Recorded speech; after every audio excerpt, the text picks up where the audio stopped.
नारायणं नमस्कृत्य नरं चैव नरोत्तमं देवीं सरस्वतीं व्यासं ततो जयमुदीरयेत्।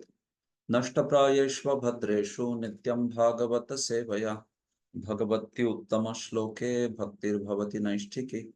कृष्णाय वासुदेवाय देवकी नन्दनाय च नन्दगोपकुमाराय गोविन्दाय नमो नमः। ओम अज्ञानतिमिरान्धस्य ज्ञानाञ्जनाशलाकया चक्षुरुन्मिलितं येन तस्मै श्रीगुरवे नमः। श्रीचैतन्यमनोभीष्टं स्थापितं येन भूतले सोऽयं रूपः कदा मह्यं ददाति स्वपदान्तिकं।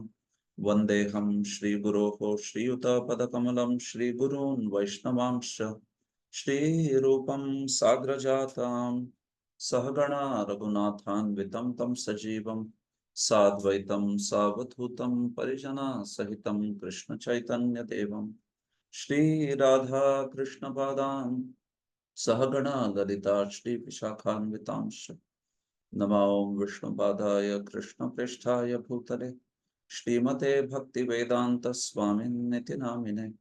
नमस्ते सारस्वते देवे गौरवाणी प्रचारिणे निर्विशेष शून्यवादी पाश्चात्य देशतारिणे।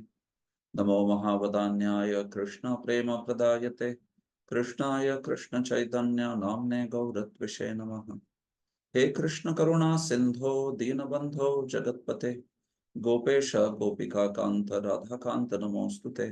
तप्त कांचन गौरांगी राधे वृंदावनेश्वरी वृषभानुसुते देवी प्रणमामि हरिप्रिये। वाञ्छाकल्पतरुभ्यश्च कृपा सिन्धुभ्य एव च पतितानां पावनेभ्यो वैष्णवेभ्यो नमो नमः। जय श्री कृष्ण चैतन्य प्रभु नित्यानंद श्री अद्वैत गदाधर श्रीवासादि गौर भक्त वृंद। हरे कृष्णा कृष्णा कृष्णा हरे हरे हरे राम राम राम हरे हरे। सर्वशास्त्राब्धि पीयूष सर्ववेदैक सत्फल सर्वसिद्धांत रत्नाढ्य सर्वलोकैक दृक्प्रद सर्वभागवत प्राण श्रीमद्भागवत प्रभो कलिध्वान्तोदितादित्य श्रीकृष्ण परिवर्तित परमानंद पाठाय प्रेमवर्ष्याक्षरायते सर्वदा सर्वसेव्याय श्रीकृष्णाय नमोऽस्तु मे। मदेकबन्धो मत्सङ्गिन् मद्गुरो मन्महाधन मन्निस्तारक मद्भाग्य मदानंद नमोस्तुते। असाधु साधुता दायिन् अतिनीचोच्चतारक हानमुञ्च कदाचिन्मां प्रेम्णार्थकण्ठयोस्फुर। श्रीमद्भागवत महापुराणम की जय। Hare Krishna. So welcome all of you in today's session. This is second session of our course on systematic study of 11th canto. So for some of you who could not attend yesterday and were asking for the recording, so let me tell you, after the sessions of Thursday and Friday are over, so I will be placing those recordings with some slide processing. Those recordings will be placed in the YouTube on Sunday. So in case you miss any of these classes, so then on Sunday you will get the recordings of both the classes, Thursday and Friday. So I will post that link also of YouTube where you will find these classes and the recordings that they are placed. So if you miss a class on Thursday, I might not be able to provide immediately the link so that you can hear before you join on Friday. But certainly both the classes will be available by Sunday in every week. So that's how we will be able to do it. Okay, Hare Krishna. So we proceed today with the discussions from now Canto 11. Yesterday we had introduction to this course in which we primarily discussed about the Srimad Bhagavatam and how the history of Srimad Bhagavatam in general and in Gaudiya Sampradaya also, that how this scripture is very much revered in Gaudiya Vaishnava Sampradaya, and what efforts were taken to revive the glory of the scripture. So we discussed about that along with some other practical things about the course. So now today we wish to begin the actual discussion from the 11th canto. So in today's session, I wish to discuss about first, in general, 11th canto's topic, and then also we will begin the chapter first. So setting the chapter first will also be discussed. So that's the plan for today. If possible, we will also begin the verses and expansions of verses. But let's see how it goes, because I have some discussion, especially on the topic of Mukti, which is the topic of 11th canto. Okay, so just there's a small presentation.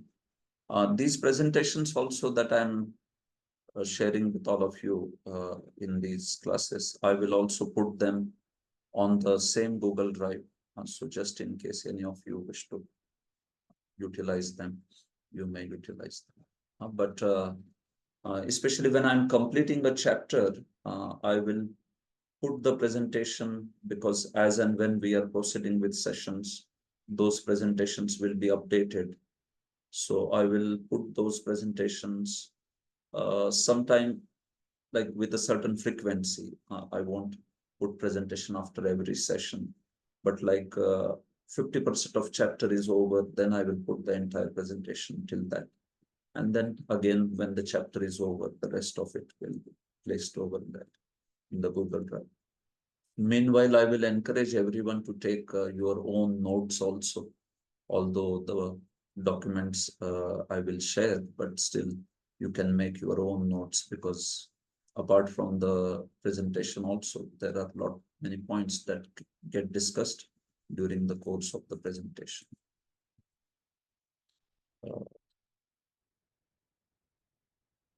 Yes. So just sharing with you this slide.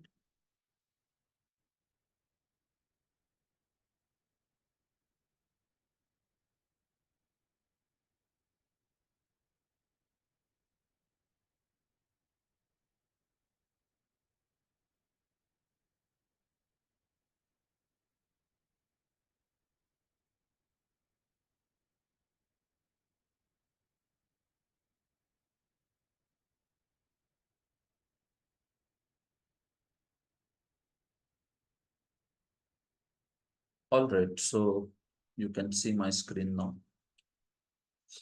This is Canto 11, Chapter 1st, the curse upon the Yadu dynasty. Okay, so looking at Canto 11, we want to begin with this discussion, which is about the 10 topics of Srimad Bhagavatam. So you are aware of these 10 topics of Srimad Bhagavatam in general. Srila Shukadev Goswami enlists them in the 10th chapter of 2nd canto. Atra sargo visargascha sthanam poshanam utayah manvantareshanu katha nirodho mukti rashray. So there are 10 topics of Bhagavatam. If you see, actually, there is Purana, Mahapurana, and Upapurana. There are three things. The Puranas, they are categorized into three different sets. A Mahapurana is that Purana which discusses or which has topics enlisted, and the 10 topics are there in a Mahapurana. If you see, like Bhagavat is a Mahapurana, Padma Puran is a Mahapurana, or Vishnu Puran is a Mahapurana. So a Mahapuran has 10 topics.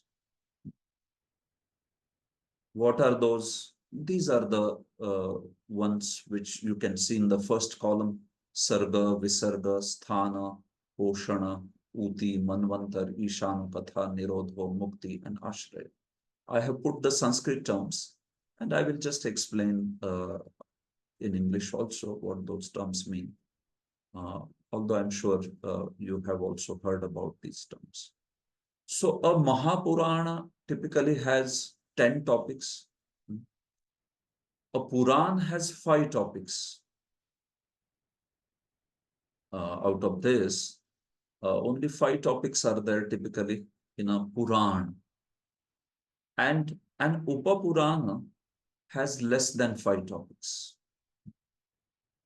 So 10 topics in a Mahapuran, 5 topics in a Puran, and then less than 5 is an Upapuran.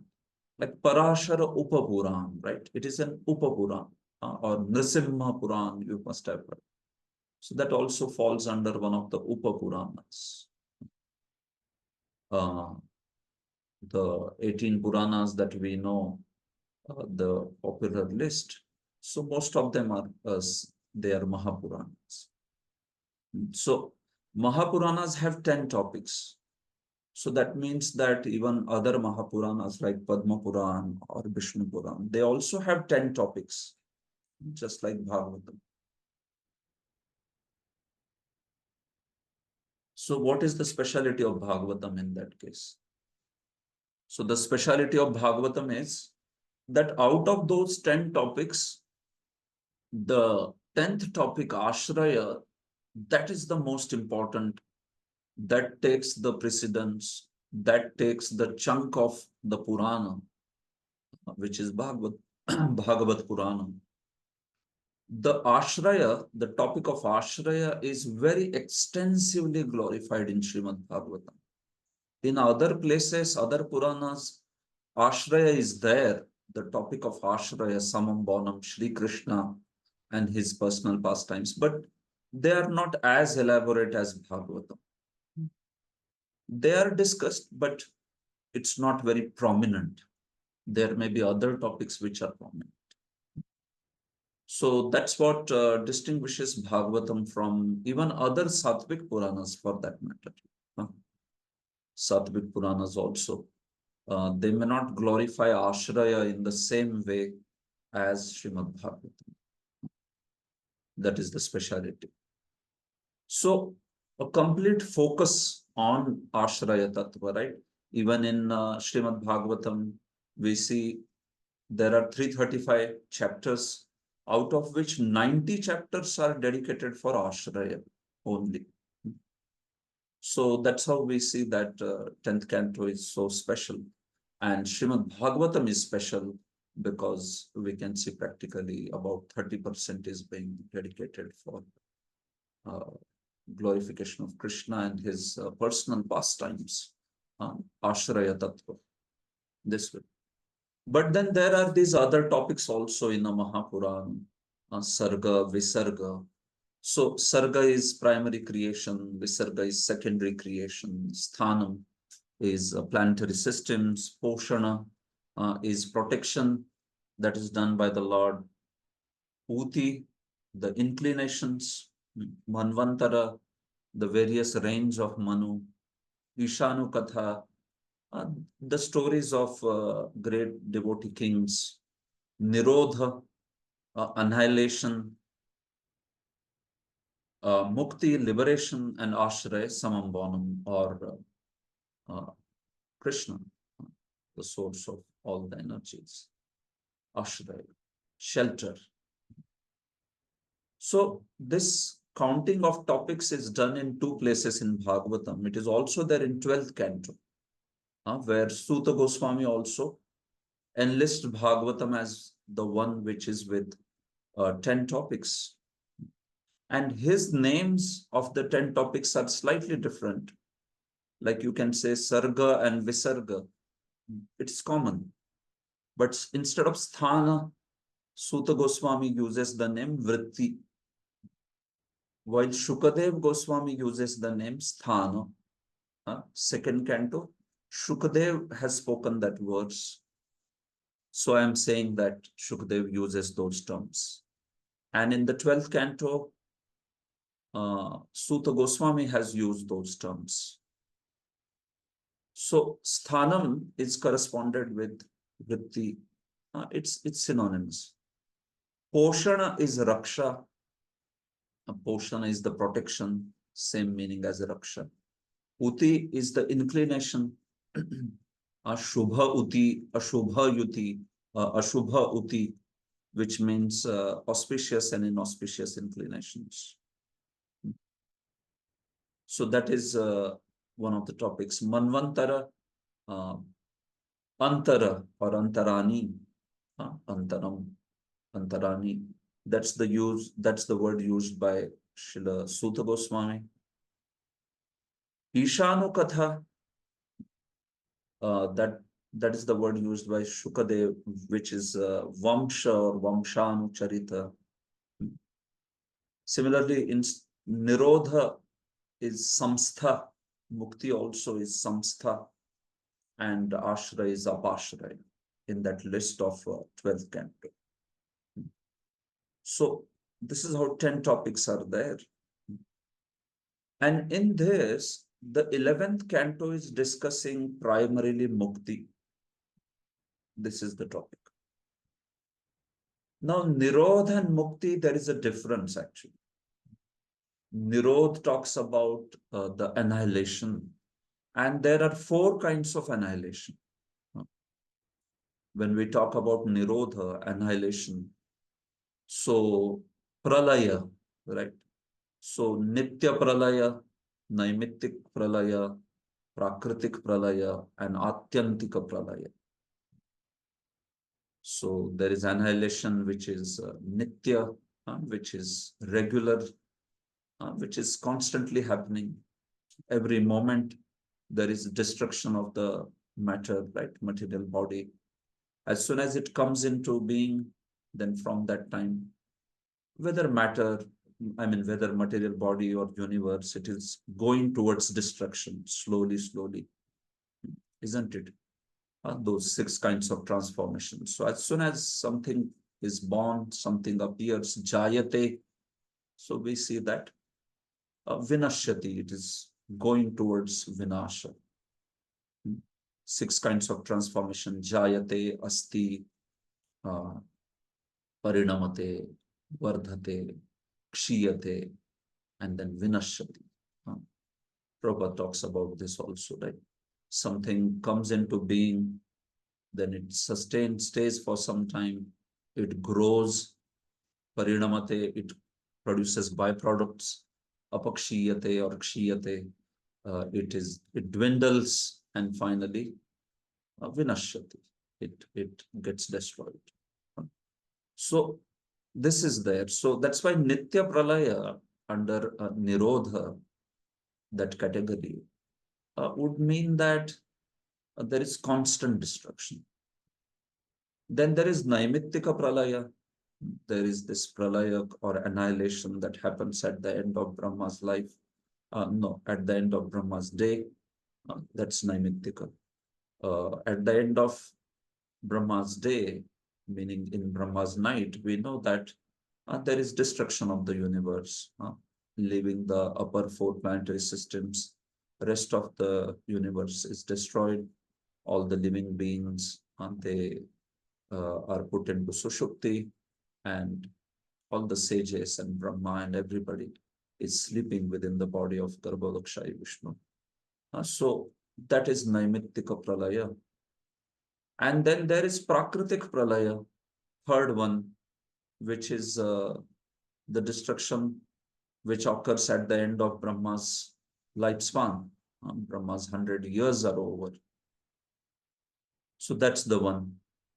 And finally, Atyantik Pralaya, which is the 4th one, and which is actually Mukti. So Nirodha and Mukti, they have been placed in 11th and 12th, both the cantos, because Mukti is just the 4th category of Pralaya, actually speaking. Mukti is 4th category of Nirodha. Under Nirodha, the 4th category of Atyantik Pralaya, the final devastation. What is that? It is basically going back home, back to Godhead, transcending the material existence and attaining the Supreme Lord. That is Mukti. So this Mukti is the topic of 11th canto. Nirodha and Mukti, both they are found. But if we see in the 11th canto, there is a lot of discussion about this Mukti, in the sense liberation from the material energy, right? So that discussion is there very much in the Vasudev and Narada Samvad, where the Jayanteya and the sons of Jayanti, the Nava Yogendras, they are speaking. So it's quite an apt discussion over there of Mukti. And then also in Krishna's instructions to Uddhava, we see that there is so much of discussion on this aspect of Mukti, deliverance from the material existence. So in that context only, there is discussion of Jnana's elements like Vairagya. So we see that there are discussions of that Avdhuta Brahmana, also Avanti Brahmana, and Krishna speaks also about karma, jnana, yoga, bhakti. So all these topics pertaining to mukti are being discussed in the 11th canto. So that's how we see that 11th canto is known as the topic. The 11th canto is known for the topic of mukti. So this is also spoken by the acharyas. Mukti is the topic of 11th canto. Again, when we talk about topics, I'm sure you are aware that these topics actually are everywhere in the Bhagavatam. See this third column. This also I think I can just mention something about this. This third column talks about where these topics are discussed primarily, because many of these topics are discussed in many places. But then primarily where they are discussed, based on that we divide the cantos or we give naming to the cantos, right? So second canto and third canto, the sarga is primarily discussed there. Sarga, primary creation. Visarga is discussed in second, third, and fourth. Sthana or vritti, the occupations, they are described in third canto, fifth canto, seventh, and also 11th. Portion is discussed throughout. If you want to know one topic which is just everywhere, so that's the topic of protection by the Lord. Poshana. Uti is discussed in third canto as well as seventh canto. Manvantar in eighth canto. Ishanu Katha in fourth canto and ninth canto. Nirodh as well as Mukti in 11th and 12th. And Ashraya is in the 10th. So now Ashraya also is discussed in some other places, but again, very much primarily is what we are speaking. So then that 10th topic is in the 10th canto, very much there in the 10th canto. But we see that wherever Sri Krishna's glorification is coming, so that is Ashraya, and that is certainly there in other places also, right? Even in the first canto or even in other places, wherever there are direct glorifications of Krishna or his pastimes, like in third canto and all. It is there. But the way Ashraya has been focused in 10th canto, so that's how Ashraya has been attributed for the 10th canto. So what I am presenting here, like all these cantos and all, it is based upon Sarva Samvadini in Tattva Sandarbha Jiva Goswami mentions, and also Vishwanath Chakravarti's commentary in the beginning of every canto. It basically describes what is the major topic over there. So based on that, this third column, you can see where these topics have been discussed. So Mukti is the topic of 11th canto, and this is spoken by Sridhar Swami himself.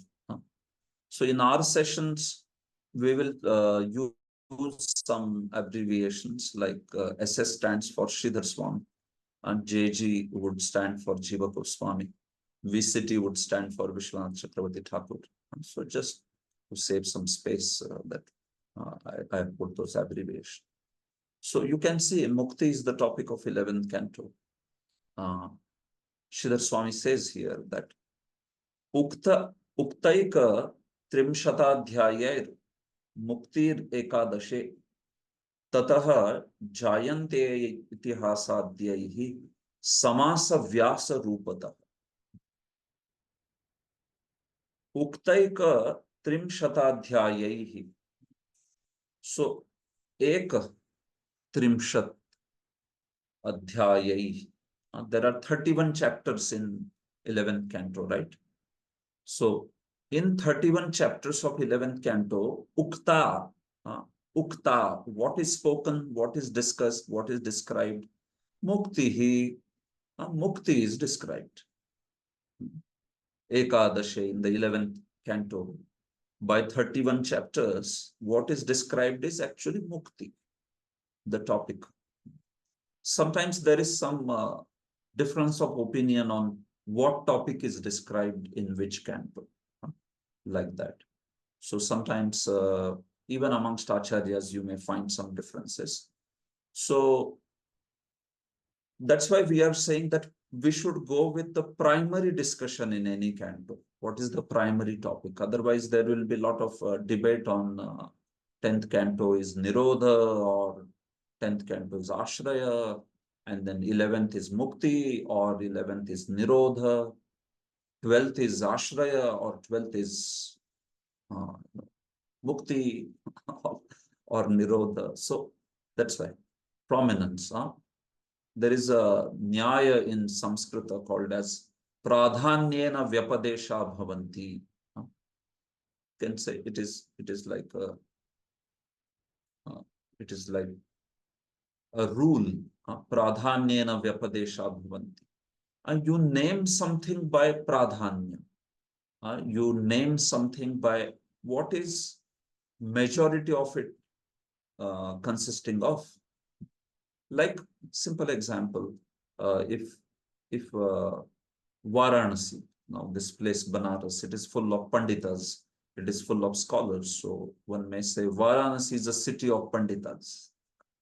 But it's not that everybody is a pandita there. There may be fools also, right? A lot of fools may be there also. But then point is, yeah, many are great pandits of Sanskrit and other scriptures. So you say Varanasi is a city of panditas or scholars. So that is pradhanya. Pradhanta se. Pradhanyena vyapadesha. Vyapadesha means nomenclature. So nomenclatures are given based on the pradhanya, based on what is the majority over there, like that. So that's why Sridhar Swami's opinion is revered, and we go ahead with Sridhar Swami. And he very clearly is mentioning here that in the 11th canto, by 31 chapters, Mukti is described. And this Mukti, he says, is described ततः जायन्त्येय इतिहासाद्यैः समास व्यास रूपतः. And it is described in samasa and vyasa, in the form of samasa and vyasa. So what does that mean? We will talk about it. By recounting the histories such as the history of Jayanteya. Jayanteya is who? Son of Jayanti. Rishabdeva's sons. Rishabdeva's wife, her name was Jayanti. And Rishabdev had 100 sons, right? Out of which 9 became the great preachers of Srimad Bhagavatam and Nava Yogendras. So they are the ones who talk, right? In this 11th canto, we see that from second chapter, second, third, fourth, and fifth, in 4 chapters, the Jayanteyas are speaking. The sons of Jayanti are speaking. Navayogendras are speaking. Then the 10 sons of Rishabdev, they became great kings. Bharat Maharaj was the eldest. So 9 Navayogendras, 10 great kings. So that becomes 19.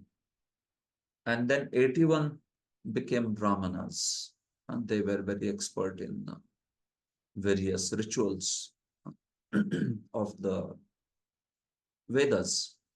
So that's how Rishabhdeva's 100 sons, they took up different courses of occupation. But the point is here in the 11th canto, the topic is Mukti. And that's why we see here that the Navayogendra's Samvada, dialogue with Maharaj Nimi, Nimi Jayanteya Samvada, that is spoken in 4 chapters, 2nd, 3rd, 4th, and 5th. So the topic is Mukti, and it is spoken by such histories like dialogue of Jayanteya and Nimi Maharaj. And it is spoken Samasa Vyasa Rupataha. It is spoken summarily and also elaborately. You should remember these two terms, Samasa and Vyasa. Samasa means in short, summarily. That is called Samasa.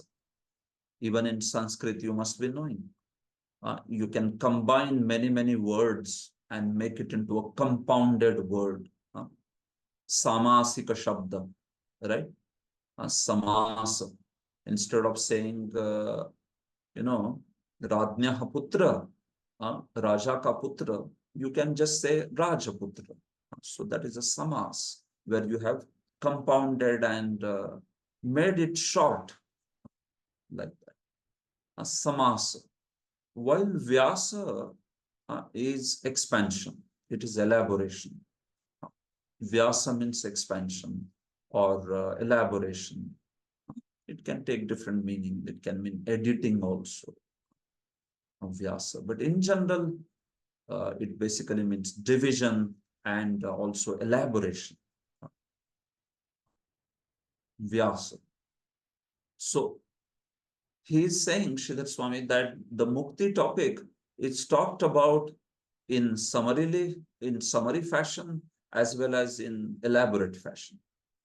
Summarily as well as elaborately. So how is that summarily and elaborately? Narado Vasudevaya Samasena Nyavarnayat Bhagavan Uddhavayatha Vistarena Upapattibhihi. So that which is spoken by Narada to Vasudeva is samasa. It is summarily.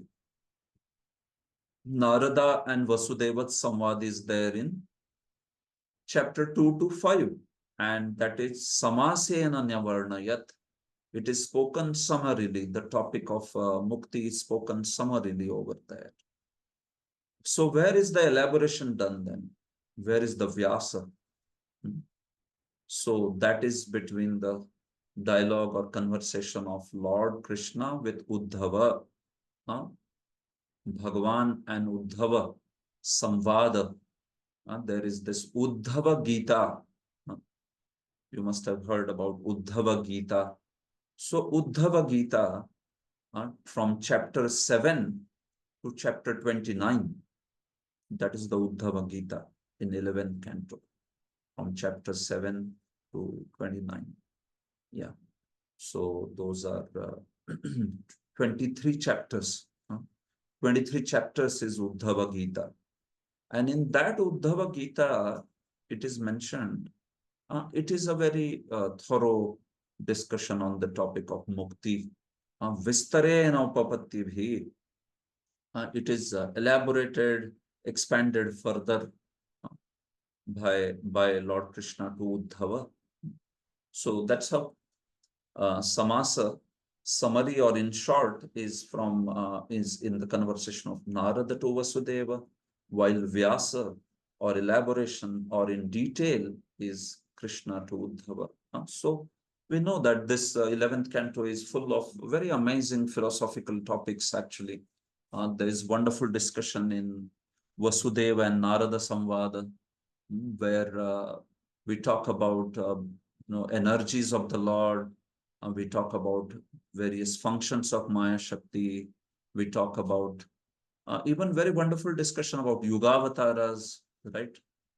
There is very nice discussion about various yugas and what what avatars are there in every yuga. Hmm. So this topic, we see that it's very important, that whole discussion. Hmm. So the setting of destruction of dynasty of Yadus, that setting and that discussion is actually small only in the 11th canto. Uh, if you see, that discussion is there in the first chapter, and then it is there in the sixth chapter, and then finally it is there in 30 and 31st. So only 4 chapters are concerned with the destruction of Yadu dynasty. Only 4 chapters out of 31 chapters of 11th canto. You can see. The rest of it is all discussion about philosophy, about tattva nirupanam. So that's why Mukti is the topic actually, because the discussion is all about how to get rid of material energy and how to attain the lotus feet of the Lord. So in the course of that discussion, especially Krishna goes into great details, talking with Uddhava on so many different aspects of philosophy. So this is how.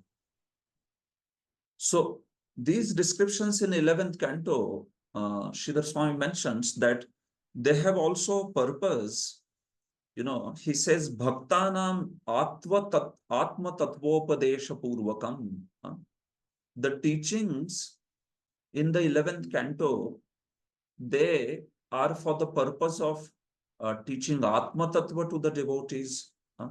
Atma Tattva Upadesha.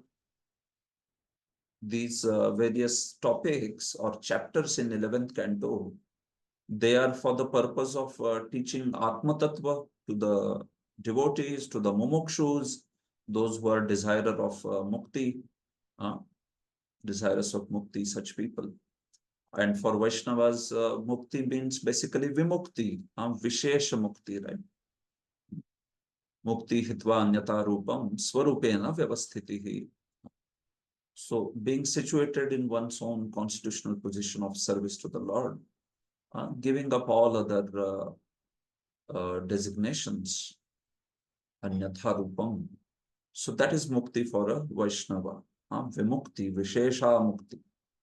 So 11th canto, he's saying the purpose is that it gives Atma Tattva Upadesha. And then he says also, Lord Krishna's pastime is mentioned of disappearance. So what is the purpose of that?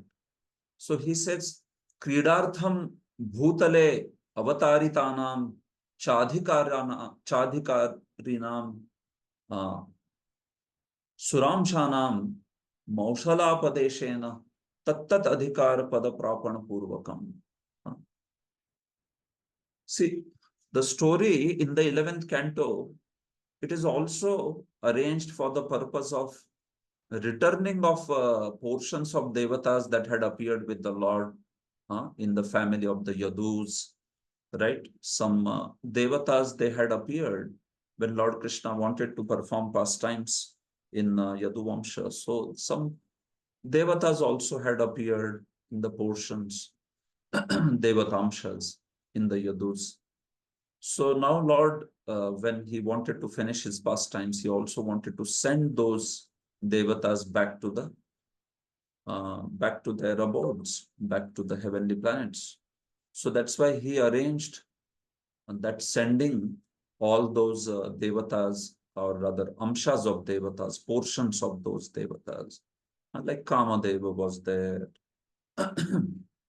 So all these other portions of devata, so they were supposed to be joining back their service in the heavenly planets. So Lord arranged through this Mausala Leela, or this destruction of Yadu dynasty, he arranged for all these personalities to go back. And also Brahmadi Anugrahaya, to bestow mercy on Brahma and others. So he manifested these pastimes on this planet. Krishna manifested these pastimes, and then now that Brahma had come, asking him to,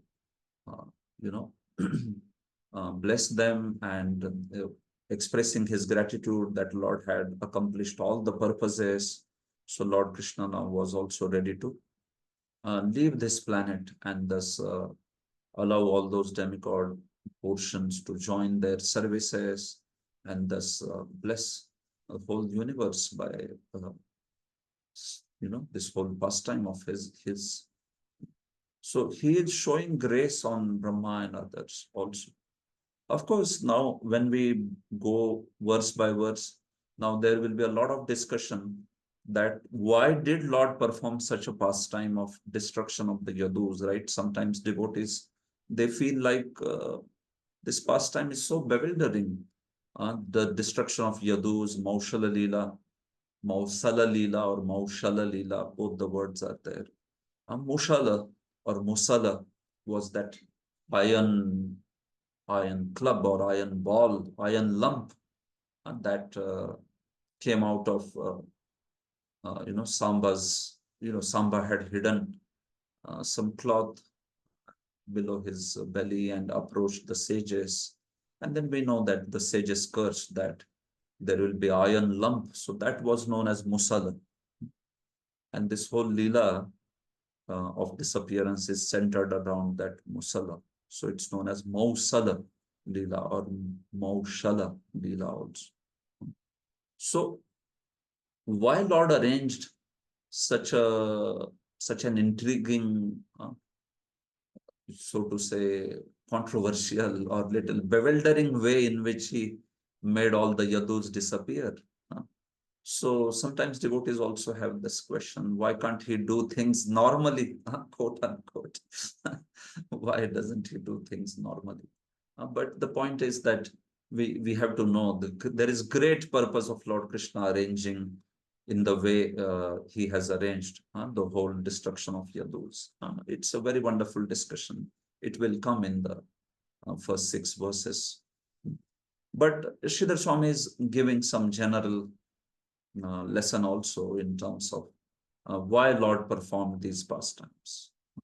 So he basically wanted to do Atma Upadesh, Atma Tattva Upadesh. So he spoke to Uddhava before leaving, and then he also arranged for all those Devatamshas, the portions of Devatas to go back. And he had ended his pastime, so he was also going back to his eternal abode. And thus he had blessed all the Devatas and Brahma, everyone. This is how Sridhar Swami speaks about the general purpose of this canto and especially the topics of this canto. Jiva Goswami, he also makes some interesting comments. He says, Atotra skandhe tad jnapanartham saparikarasya Shri Bhagavataha tatra pravesho varnyate. Jiva Goswami says that just as Lord manifested very beautiful pastimes in the 10th canto, similarly, he manifests his disappearance Leela in the 11th canto for the same purpose actually. Jiva Goswami is telling what is the purpose of disappearance pastime in 11th canto. So he says the purpose is the same as 10th canto. How is that? Just as 10th canto's purpose was to attain bhakti to the Lord and then finally his abode, attaining the abode of the Lord, right? That's the purpose of 10th canto's pastimes. Jiva Goswami quotes also 10th canto's 90th chapter, verses 49-50, last verses he quotes. So the purpose is that we get absorbed in Krishna Leela and we attain his abode. So he says same thing is there in the 11th canto also. By showing how Lord is entering the eternal spiritual world, how is he leaving this world and attaining the spiritual world? Krishna is telling that this is my eternal abode and this is where the jiva belongs.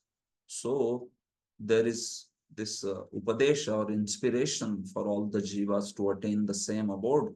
Tad jnapanartham. Tat means that. So which is referring to the same purpose of 10th canto. So even this canto has the same purpose where he says that Lord Krishna's entering into his divine abode is spoken along with his associates. So, you know, it is inviting all the conditioned souls to also become that kind of associate. So forget about getting bewildered by the disappearance of Yadus or disappearance of Lord Krishna. But Jiva Goswami says, on the other side, this canto is to inspire everyone to attain the abode of the Lord, that this place is meant for us also. So that kind of understanding uh, can come by reading from acharyas, understanding from acharyas, understanding in the right way. Then we can see that the bewilderment won't be there. Rather, there would be great joy and clear understanding of why this particular pastime is being taken in that way. So that's the point. This canto describes entrance of Lord and his associates in the eternal spiritual world. And even the samvada, the discussions that are there of Atma Tattva and all that, Jiv Goswami also clarifies that these Upadeshas are not there for those particular individuals like Vasudeva or Uddhava, but they are for our sake. Yachatra Shri Vasudeva Narad, this should be Vasudeva. Shri Vasudeva Narad Samvadena, Shri Bhagavad Uddhava Samvadena cha.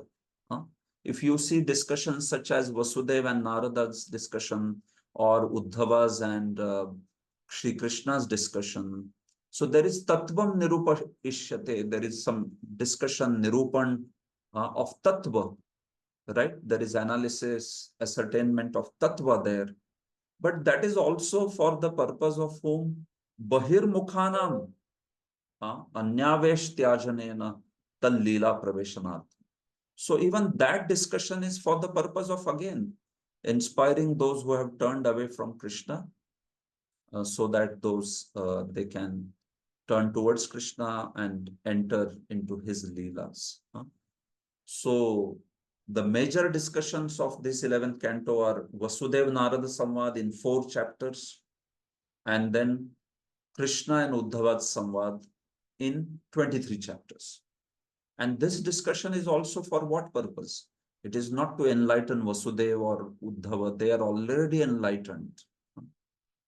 Sometimes some commentators comment in a way like it appears like Uddhava forgot these teachings, or Vasudeva forgot those teachings, and that's why Narada again reminded, or anything like that. But Jiva Goswami is clarifying. See, these are, associates of the Lord. So naturally, these are most enlightened beings, Vasudeva, or these are Premi Bhaktas. They have love of God.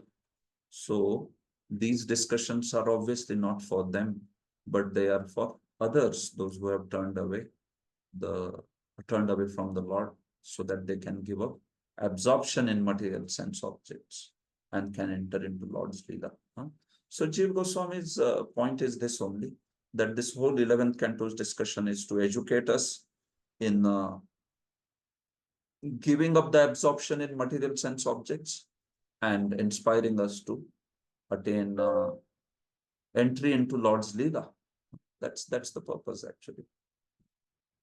So that's why Sri Vasudeva Uddhavavcha Tan Mata Adarartham Tatra Upalakshano Eva Kritau Natu Uddeshau. So that's why he says personalities like Vasudeva and Uddhava, they are only pretexts here. The teachings are not meant for them, the teachings are meant for others. So it's a straightforward point. But he's commenting on it because sometimes you may see some comment like that, okay, Vasudeva forgot the instructions or something like that. So that's why he is commenting. Vasudeva and Uddhava are only pretexts here. It's like Arjuna, right? Arjuna also in Gita, he is made to forget. So he's just a pretext as student of Gita, right? He's made to forget that particular knowledge by the Lord. It's not like he forgot it. He can never forget the Supreme Lord, uh, unless and until Lord desires. So similarly, here also Vasudeva and Uddhava, they are Upalakshana, they are not Uddesha. So you may hear a lot of Sanskrit terms, so don't get worried about it. As we go ahead in our sessions, you will hear these terms again and again, and then for you it will be very easy to remember these terms like Samasa, Vyasa, or Upalakshanam, Uddesha, uh, Akshepa, Samadhana. All these words will come again and again in our discussion. So don't worry sometimes if you don't understand or catch their meaning immediately. Although I am certainly always telling in English also.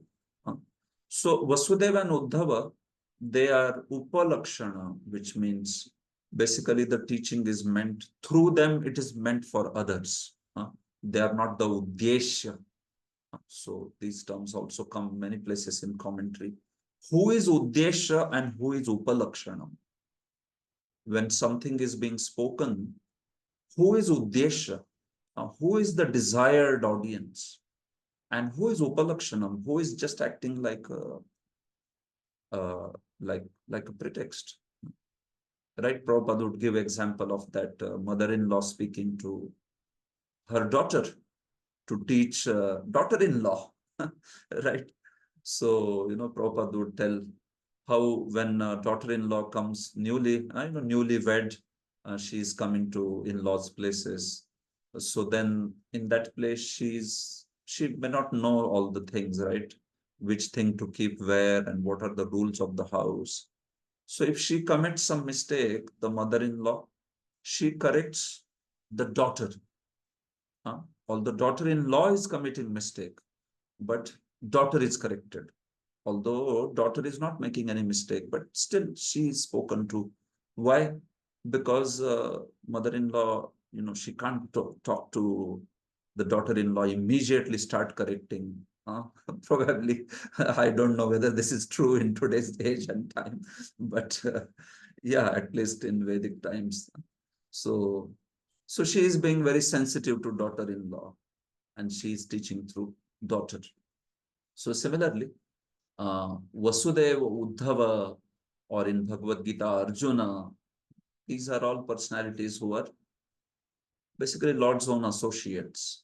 So they are not the Uddeshya, and they are Upalakshan. They are pretexts, but the teachings are meant for us. So that's how these teachings are there. So this is how, that's the general introduction to this 11th canto's topics. Especially if you see in the first chapter now, Sridhar Swami says, Tatra prathame adhyaye vairagya utpadanaya yadukulasya brahma shapapadeshena atyunnat vishaya sukhanam api anityata pratipadyate. So coming to the first chapter, out of 31 chapters, we saw the division, right? The division is like this, that the first chapter, it basically begins the story of destruction of the Yadus, annihilation of the Yadus. Then next 4 chapters, they talk about the Nime Jayanteya Samvad. Second chapter, 3rd, 4th, and 5th.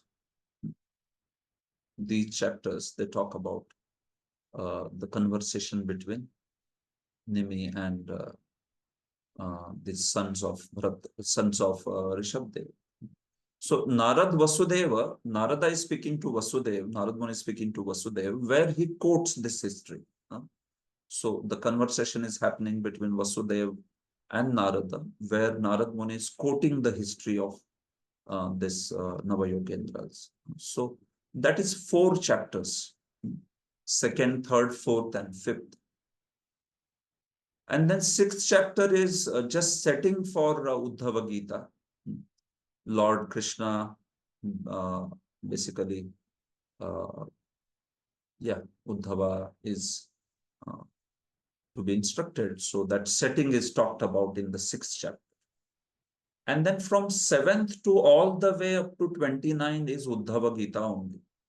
Uddhava instructions to Uddhava. And then last 2 chapters talk about the actual annihilation of Yadus and disappearance of Krishna. Disappearance of Yadus and Krishna. So as we go ahead, you are going to see this all in detail.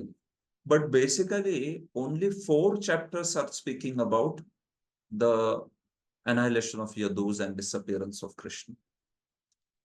The remaining 27 chapters, the 4 chapters of conversation between Vasudeva and Narada, and 23 chapters where conversation is happening in Krishna and Uddhava, is all about the Tattva, like that. So within that, this first chapter, which is curse upon the Yadu dynasty, it should be Yadu dynasty, some type of. So in this chapter, what does Sridhar Swami say? For the sake of producing detachment, Vairagya Utpadanaya. So Vairagya Utpadanaya, the temporary nature of even the highest level of material enjoyment is shown. You can see. Ati Unnata Vishaya Sukhanam api Anityata. Anityata is being spoken. The temporary nature, transient nature is being spoken. Of what? The temporary nature of even highest sense objects or the highest standards of material happiness. Like the Yadus. Yadus were having the best standard of material happiness, right? So even that is temporary because that was also destroyed. See, Sridhar Swami is telling that this is what it can be learned from this particular pastime. Now we know that Yadus are the great devotees and everything was arranged by the Lord. But still some teaching is there also for the conditioned souls, right? So he is telling that teaching. What is that teaching? The teaching is Vairagya Utpadanaya. In the last chapter, in the last canto, Krishna performed many wonderful pastimes. Many wonderful pastimes with his, in his childhood, in his boyhood, with his wives, with his beloveds, with all his friends, associates, so many pastimes, right? So now in this particular canto, the pastime of his disappearance is there for the purpose of also instilling Vairagya, that in this world, even if something is very great, highest levels of material enjoyment, ati unnat vishaya sukha, but even that is anitya, even that is taken away. That does not stay. So that is what is being shown through the destruction of Yadukula caused by the curse of the sages. So whether that curse was arranged by Krishna or whether it was mistake of the Yadus, that is different thing. As Vaishnavas, as followers of Gaudiya Vaishnavism and also Srimad Bhagavatam's readers, we understand that the whole thing was arranged by Krishna.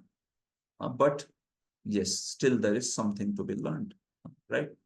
So even other Puranas, they talk about like this. See, you may not hear in 11th canto Krishna leaving the body.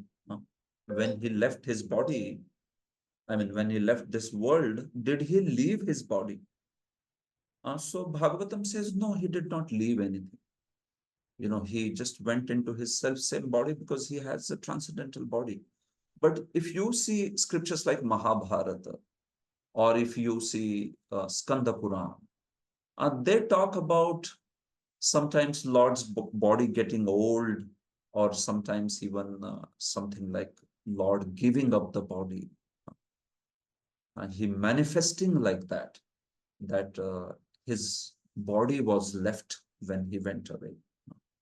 So now those kind of things, Sridhar Swami, rather Jiva Goswami in Tattva Sandarbha, he mentions that even if you see that those kind of mentions somewhere, we have to first of all understand whether it actually happened or was it some kind of a display of the illusory energy. Huh? Asura Mohan, he calls it. So we will talk about these things. They are all coming up only in ahead discussion.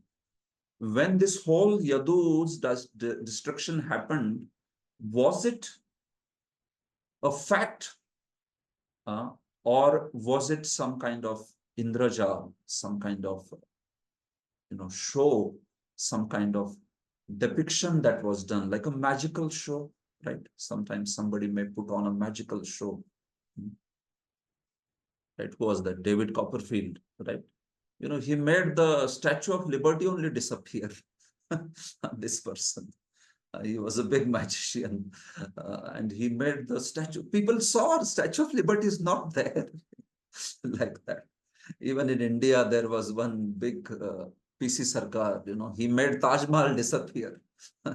Monument of very famous, India's monument. So was it like when Lord Krishna manifested this destruction of Yadus? Did it actually happen?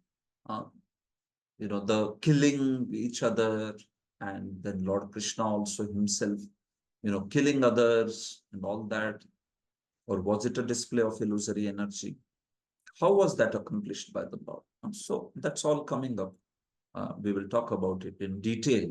So the point is that all such things, even though they are manifested or they are shown like that, well, the purposes of them may be there. Jiva Goswami mentions sometimes other purposes, such as being detached.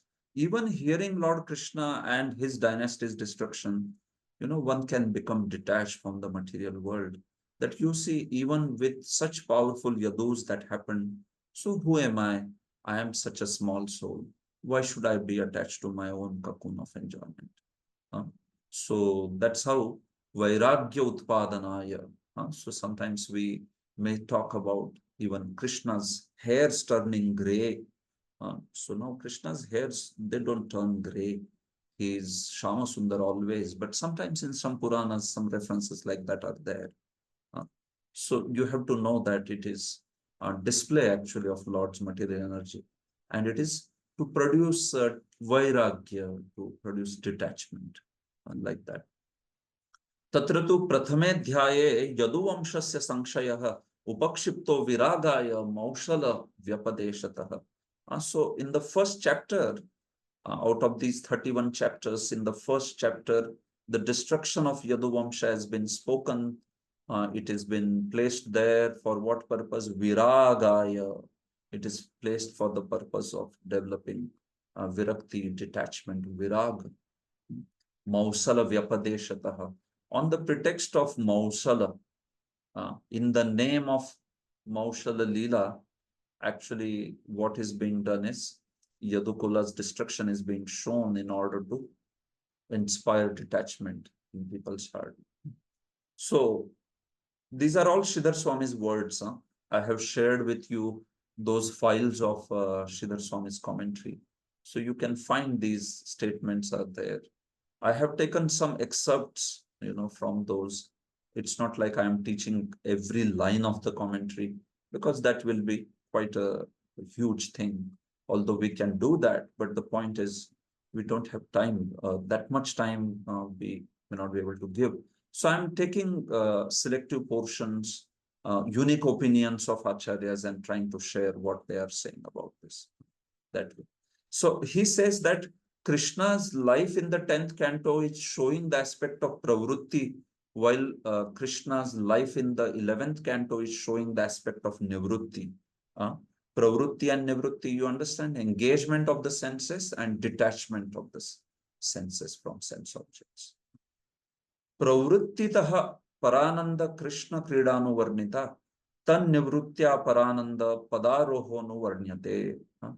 So 10th canto is describing Krishna's engagement. And by that engagement, it is teaching the conditioned souls the pravrutti. By pravrutti, we don't mean material enjoyment, but It basically means the engagement of the senses. There is time for the engagement of the senses, and there is time for detachment of the senses from sense objects. So one may take a religious life of living in this world, earning money, having a family, and having children, and earning money, and everything, all those things. So how to lead a perfect life as a householder, that pravrutti was shown by Krishna in the prior canto, in the 10th canto. And now he is showing also the nivrutti, where he is detaching completely and he is going back to his abode. Tan nivruttya parananda padaroho. Krishna is said as Parananda here. He is the supreme bliss. Parananda Krishna Krida Anuvarnita. So pravrutti ke dwara and nivrutti ke dwara. Engagement of the senses and detachment of the senses. Although these are Krishna's pastimes, we don't see Krishna is not an ordinary human being. But when he performs pastimes, he also shows the lessons for ordinary human beings. Like his Dwaraka's pastimes are so ideal for his schedule, right? That Narad Muni observed and all was very ideal for the householders, how he led his life. And similarly, the nivrutti, when the opportune time comes, one should completely detach himself and prepare to go back to the abode of Krishna's lotus feet. So that's what is being spoken, pravrutti and nivrutti being shown to the living entities. Finally, Vishwanath Chakravarti, and I think we will pause with this today. Tatra tu prathamedhyaye swakula kshaya chintanam harina brahma shapo bhut maushalyapya eraka tati. In the first chapter, thinking of how to destroy the Yadu dynasty, the Lord arranged for Brahmanas to curse them, and the iron ball or the iron lump became the reeds. So what's the discussion in first chapter? He says, Swakulakshaya Chintanam. Krishna, he thought about how he should destroy his kula. And this is a very wonderful topic here. It will come in text 3rd, 4th onwards. Swakulakshaya Chintanam. Krishna did Chintanam. Krishna did thinking. He thought over, okay, how can I destroy my own Kula dynasty? Because they are so powerful, nobody else can destroy them. So I only have to destroy. And why should I destroy? Because Kali Yuga should come. Okay, but let's destroy them in a normal way. No, I will do it in a way that the Kali Yuga can proliferate. I will do it in a way that Kali Yuga will spread further. Because if I do it in a way that will increase the faith of people, then how is Kali Yuga going to spread? A very wonderful analysis is there. So that's why Krishna thought over it, how he wants to destroy his dynasty. And then he made that pastime appear. So that's why Harina Brahma Shapo Bhut Maushalyapya Erakadhi. So this thinking of how to destroy his family was done by Krishna, and he arranged for Brahma Shapa, he arranged for the Brahmana's curse. He wanted to show the power of disrespect. He wanted to show the power of Brahmanas, and if you disrespect, n number of lessons. Now, as I said, we will discuss them starting from the 3rd verse. So you will be amazed. So many purposes he accomplished through this pastime of disappearance of the Yadus.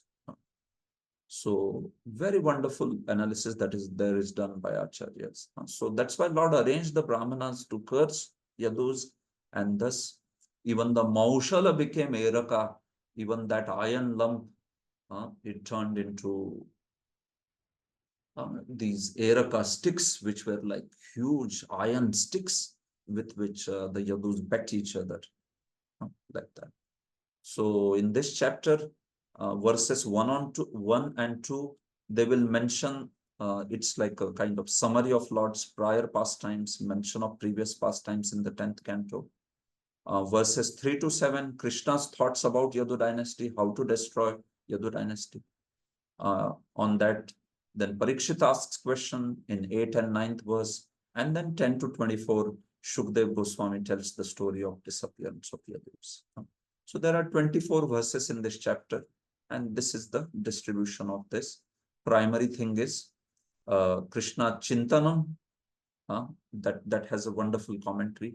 And then after that, it is just the story, what happened, how did Lord arrange the Brahma Shapa. So it's a small chapter. We hope to finish this in 2 sessions. Like Hare Krishna. So thank you all very much. I think, yeah, I would, that was the introduction to 11th canto and first chapter. So now I think I can pause here and take some questions.